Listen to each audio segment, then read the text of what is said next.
നമസ്കാരം. മലയാളി വാർത്തയിലേക്ക് സ്വാഗതം. ഇന്ത്യൻ പ്രധാനമന്ത്രി നരേന്ദ്രമോദി കുവൈറ്റിൽ 2 ദിവസത്തെ ഗൾഫ് സന്ദർശനത്തിനായിട്ട് അദ്ദേഹം ഇന്നലെ കുവൈറ്റിലെത്തിയിരുന്നു.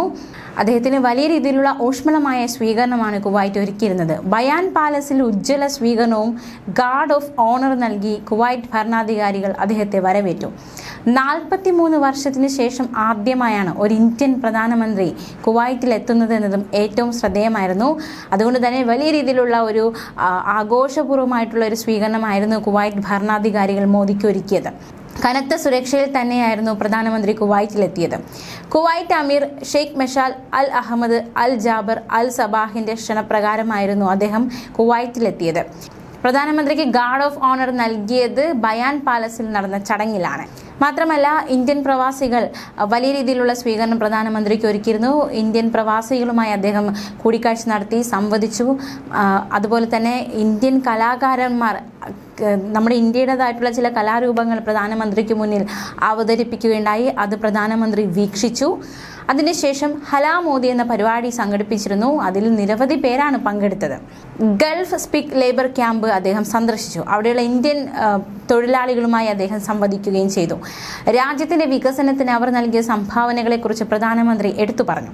അതിനുശേഷം കുവൈറ്റിലെ ഷെയ്ഖ് സാദ് അൽ അബ്ദുല്ല ഇൻഡോർ കായിക സമുച്ചയത്തിൽ നടന്ന ഹലാ മോദി പരിപാടിയിലും അദ്ദേഹം പങ്കെടുത്തു. കുവൈറ്റിലെ ഇന്ത്യൻ സമൂഹത്തെ അദ്ദേഹം അഭിസംബോധന ചെയ്തു.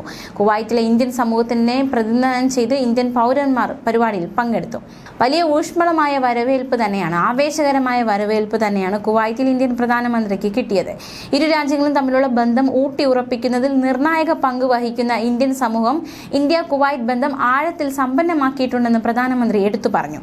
കുവൈറ്റ് അമീറിന്റെ ഹൃദ്യമായ ക്ഷണത്തിന് നന്ദി പറഞ്ഞ അദ്ദേഹം ചിരപുരാതനമായ സൗഹൃദം ഊട്ടിയുറപ്പിക്കാൻ ദൃഢമാക്കാനുമായി 43 വർഷങ്ങൾക്ക് ശേഷമാണ് ഇന്ത്യൻ പ്രധാനമന്ത്രി കുവൈറ്റ് സന്ദർശിക്കുന്നതെന്നും ചൂണ്ടിക്കാണിച്ചു. കുവൈറ്റിന്റെ വികസനത്തിന് ഇന്ത്യൻ സമൂഹം നൽകിയ കഠിനാധ്വാനം, നേട്ടം, സംഭാവനകൾ പ്രധാനമന്ത്രി അതിനെല്ലാം പ്രശംസിച്ചു. ഇത് പ്രാദേശിക ഭരണകൂടവും സമൂഹവും പരക്കെ അംഗീകരിക്കുന്നതായും ഇരു രാജ്യങ്ങളും തമ്മിലുള്ള ബന്ധം ഊട്ടിയുറപ്പിക്കുന്നതാണെന്നും പ്രധാനമന്ത്രി പറഞ്ഞു. ഇന്ത്യൻ സമൂഹത്തിന്റെ ക്ഷേമത്തിനായി കുവൈറ്റ് നേതൃത്വത്തിന് അദ്ദേഹം നന്ദി പറഞ്ഞു. കുവൈറ്റിലെ ഗൾഫിലെ മറ്റിടങ്ങളിലെയും ഇന്ത്യൻ തൊഴിലാളികളെ പിന്തുണയ്ക്കുന്നതിനുള്ള ഇന്ത്യയുടെ കരുത്തുറ്റ പ്രതിബദ്ധത പ്രതിഫലിപ്പിച്ച് ഈ മൈഗ്രേറ്റ് പോർട്ടൽ പോലെ ഗവൺമെന്റ് നടപ്പാക്കുന്ന സാങ്കേതിക വിദ്യാധിഷ്ഠിത സംരംഭങ്ങളെക്കുറിച്ചും പ്രധാനമന്ത്രി സംസാരിച്ചു. ലോകത്തിന്റെ സുഹൃത്തായ വിശ്വബന്ധു എന്ന നിലയിലുള്ള ഇന്ത്യയുടെ സമീപനം പ്രധാനമന്ത്രി എടുത്തു പറഞ്ഞു. ഇന്ത്യയുടെ ദ്രുതഗതിയിലുള്ള പുരോഗതി, പരിവർത്തനം, പ്രത്യേകിച്ച് സാങ്കേതിക വിദ്യ, അടിസ്ഥാന സൗകര്യം, സുസ്ഥിരത എന്നീ മേഖലകളിൽ കുറിച്ച് ഇന്ത്യ കൈവരിച്ച നേട്ടങ്ങൾ അതെല്ലാം അദ്ദേഹം വിശദീകരിച്ചു.